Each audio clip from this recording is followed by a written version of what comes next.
কারিগর হিসাবে কাজ করলো, এত বড় একটা সাকসেস কোতোয়ালি থানা, যেটাকে ধরাই হচ্ছিল যে মারাত্মক একটা।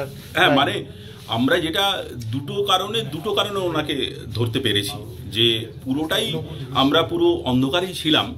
এবার প্রথম হচ্ছে টোটোটা রিকভারি, এবং টোটো যে রিকভারি হচ্ছে যার বাড়ি থেকে, সেই হচ্ছে এই আমাদের যে নাম জ্যোতির্ময় রায়।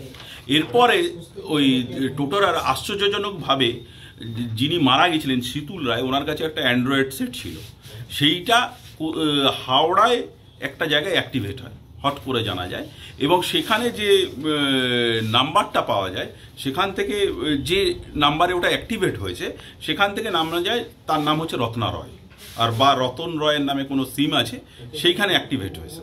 তারপর আমরা মোবাইলের সূত্র ধরে, এবং তারপরে রত্না রয়কে আমরা পিন পয়েন্ট করি, এবং রত্না রয় 5 নম্বর গুমটির মেয়ে, এবং সেখান থেকে জানা যায় যে ওনার সঙ্গে জ্যোতির্ময় রায়ের একটা রিলেশন আছে, এবং ওনারা দুজন বাড়ি ছেড়ে চলে গেছেন।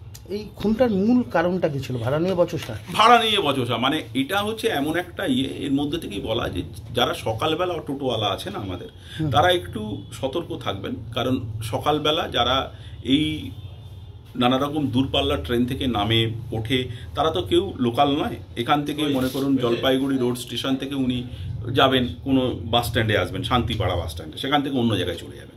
সেই জন্য তাদের একটু যখন কোনো ঝামেলা হচ্ছে, বচসা হচ্ছে, তখন একটু নিজেদের লোককে ডেকে নেওয়া বা নিজেদের লোককে জানানো, এগুলো আমি বলবো।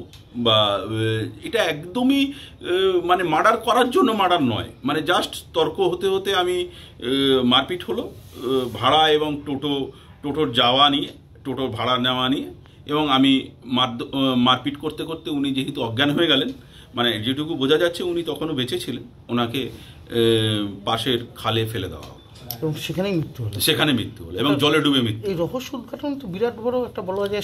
অবশ্যই এটা প্রথমেই বললাম, খড়ের গাদায় বলতে কোনো রকম আমাদের কাছে কোনো আলোই ছিল না। যদি টোটোটা না ধরা পড়তো, আর তার 3 দিন বাদে যদি টোটো হয়তো ধরা পড়লো, আমরা শুভ্রজিৎকে পেয়ে গেলাম, কিন্তু আমরা চেষ্টা করছিলাম, কিন্তু তারপরে হচ্ছে উনি মোবাইলটা নিজের, ওর যে চোরাই মোবাইলটা সাঁকরাইলে অ্যাক্টিভেট হলো আন্দুলে।